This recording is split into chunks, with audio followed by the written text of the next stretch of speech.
नमस्कार, मैं हूं निकिता और आप देख रहे हैं सत्यहिंदी.com। चलिए एक नजर डालते हैं अब तक की सुर्खियों पर। झारखंड के पूर्व मुख्यमंत्री चंपई सोरेन के भाजपा में शामिल होने की अटकलों पर अब विराम लग गया है, क्योंकि स्थिति साफ हो चुकी है कि वह इस महीने की 30 तारीख को भाजपा में शामिल होंगे। असम के मुख्यमंत्री और भाजपा के झारखंड प्रभारी हेमंत बिस्वा शर्मा ने एक्स पर ट्वीट कर इसकी जानकारी दी।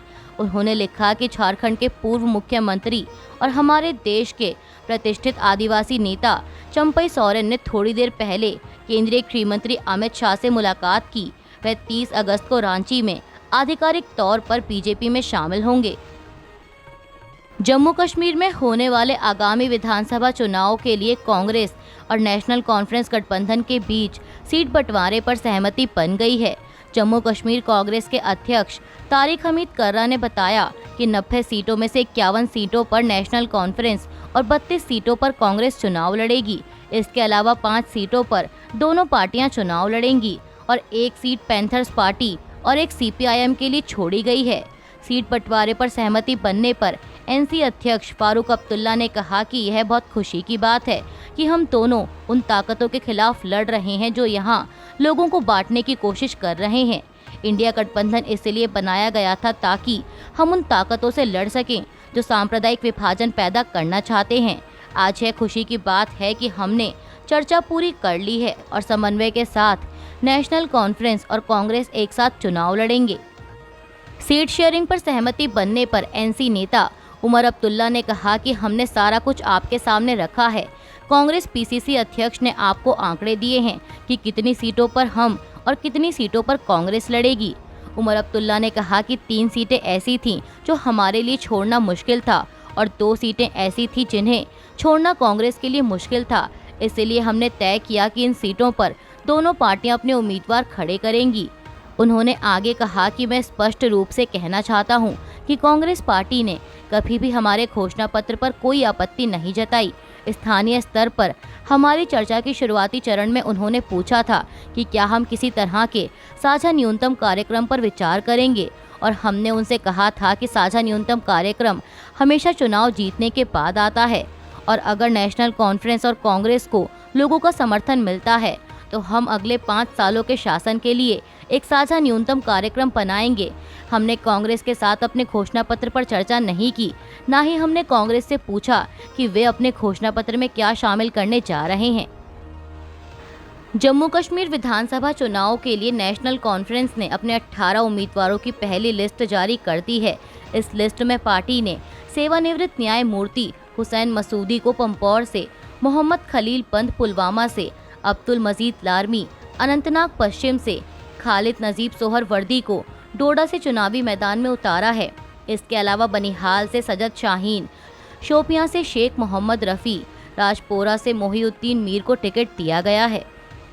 सीट बंटवारे पर सहमति के बाद कांग्रेस ने भी अपने 9 उम्मीदवारों की पहली लिस्ट जारी कर दी है। पार्टी ने त्राल से सुरिंदर सिंह चन्नी, देवसर से अमानतुल्ला मंतो, अनंतनाग से पीरजादा मोहम्मद सैयद, डोडा से शेख रियाज और डोडा वेस्ट से प्रदीप कुमार भगत को टिकट दिया है। भाजपा सांसद और बॉलीवुड अभिनेत्री कंगना रनौत के किसान आंदोलन पर दिए गए बयान को लेकर नया विवाद खड़ा हो गया है।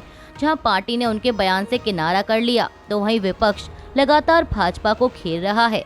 अब इसी कड़ी में नेता विपक्ष राहुल गांधी ने भी कंगना के बयान का जिक्र कर भाजपा पर निशाना साधा। उन्होंने एक्स पर लिखा कि किसानों से किए गए वादों को पूरा करने में नाकाम मोदी सरकार का दुष्प्रचार तंत्र लगातार किसानों का अपमान करने में जुटा हुआ है। राहुल ने कहा कि 378 दिन चले मैराथन संघर्ष के दौरान 700 साथियों को बलिदान देने वाले किसानों को भाजपा सांसद द्वारा बलात्कारी और विदेशी ताकतों का नुमाइंदा कहना भाजपा की किसान विरोधी नीति और नीयत का एक और सबूत है। कांग्रेस नेता ने लिखा कि ये शर्मनाक किसान विरोधी बोल पश्चिमी उत्तर प्रदेश, हरियाणा और पंजाब समेत पूरे देश के किसानों का घोर अपमान है, जिसे किसी भी सूरत में स्वीकार नहीं किया जा सकता। लोकसभा में नेता विपक्ष राहुल गांधी ने आगे कहा कि किसान आंदोलन वापस लेते समय बनी सरकार समिति आज भी ठंडे बस्ते में है। एमएसपी पर सरकार अपना रुख आज तक साफ नहीं कर सकी।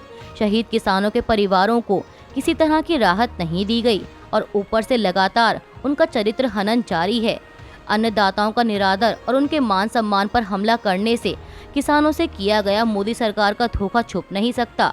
राहुल गांधी ने कहा कि नरेंद्र मोदी और भाजपा कितनी भी साजिश कर लें, इंडिया गठबंधन किसानों को एमएसपी की कानूनी गारंटी दिलवा कर रहेगा। दरअसल आपको बता दें कि कंगना रनौत ने दैनिक भास्कर को दिए एक इंटरव्यू में किसान आंदोलन का जिक्र कर बड़ा आरोप लगाते हुए कहा था कि किसान आंदोलन के दौरान उपद्रवी हिंसा हुई, वहां रेप और हत्याएं भी हुई थीं। वो तो केंद्र सरकार ने कृषि बिलों को वापस ले लिया, नहीं तो इन लोगों की काफी लंबी प्लानिंग थी, ये देश में कुछ भी कर सकते थे। एबीपी की एक रिपोर्ट के मुताबिक भाजपा सांसद ने आगे कहा कि अगर हमारा शीर्ष नेतृत्व मजबूत नहीं होता तो ये लोग पंजाब को बांग्लादेश बना देते। किसान आंदोलन के नाम पर जो हो रहा था वो देश से छिपा नहीं है।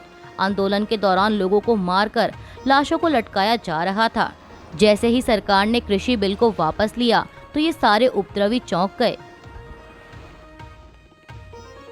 बीजेपी सांसद कंगना रनौत के इस बयान से पार्टी ने खुद को अलग कर लिया है और साथ ही उन्हें सख्त हिदायत देते हुए कहा है कि वे इस प्रकार के कोई बयान भविष्य में ना दें।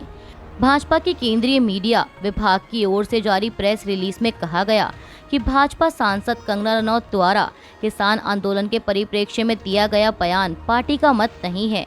भारतीय जनता पार्टी कंगना रनौत के बयान से असहमति व्यक्त करती है। पार्टी की ओर से पार्टी के नीतिगत विषयों पर बोलने के लिए कंगना को ना तो अनुमति है और ना ही वे बयान देने के लिए अधिकृत हैं। बीजेपी की ओर से कंगना रनौत को निर्देशित किया गया है कि वे इस प्रकार के कोई बयान भविष्य में ना दें। भारतीय जनता पार्टी सबका साथ, सबका विकास, सबका विश्वास और सबका प्रयास तथा सामाजिक समरसता के सिद्धांतों पर चलने के लिए कृत संकल्पित है। भाजपा द्वारा कंगना को हिदायत दिए जाने के बाद कांग्रेस ने बीजेपी से सवाल पूछा है। कांग्रेस ने कहा कि आपका मत नहीं है तो उन्हें पार्टी से निकाल दीजिए। कांग्रेस प्रवक्ता सुप्रिया श्रीनेत ने एक प्रेस कॉन्फ्रेंस के दौरान कहा कि आपकी पार्टी का मत नहीं है तो ऐसे सांसद को निकाल बाहर करिए। हृदय से माफ करने वाली राजनीति 2024 में नहीं चलेगी। उन्होंने आगे कहा कि प्रज्ञा ठाकुर गॉडसे की पुजारी को हृदय से माफ नहीं कर पा रहे थे। अब ये हमारा मत नहीं है कहकर पलड़ा नहीं झाड़ने देंगे। किसानों के खिलाफ ऐसी बात करने वालों को देश की संसद में बैठने का अधिकार नहीं है। देश में जातीय जनगणना को लेकर एनडीए नेता और केंद्रीय मंत्री चिराग पासवान ने इसका समर्थन किया। अब चिराग पासवान के इसी बयान पर आरजेडी नेता तेजस्वी यादव ने कहा कि हम शुरू से मांग कर रहे हैं कि जातीय जनगणना पूरे देश में होनी चाहिए। तेजस्वी ने कहा कि चिराग पासवान सरकार का हिस्सा हैं। अगर सरकार इसे नहीं करवा रही है तो इसका मतलब है कि वे इसे खुद नहीं करवा रहे हैं। उनकी कथनी और करनी में फर्क है। इंडियन नेशनल लोकदल के नेता और विधायक अभय सिंह चौटाला ने कहा कि आज हमारे देश में कौरव रूपी कांग्रेस और भाजपा है। आज तानाशाह सरकार है, लोगों को परेशान किया जाता है, लेकिन अब इस सरकार को बदलने का समय आ गया है। उन्होंने कहा कि आईएनएलडी और बसपा ने मिलकर इन्हें सत्ता से बाहर करने का फैसला किया है। हमारी गठबंधन सरकार सत्ता में आएगी। हरियाणा को बेरोजगारी और नशा मुक्त करेंगे। पानी, शिक्षा, चिकित्सा, बिजली मुफ्त में देने का काम करेंगे। 7,500 रुपए बुढ़ापा पेंशन देंगे। गैस का सिलेंडर हर घर में महीने की पहली तारीख को फ्री में देंगे। इसके अलावा 1100 रुपए हर गृहिणी के खाते में डालेंगे और ओल्ड पेंशन स्कीम लागू करेंगे और अपनी राजधानी बनाएंगे। अभी के लिए बस इतना ही। बाकी की खबरों के लिए बने रहिए सत्यहिंदी.com के साथ।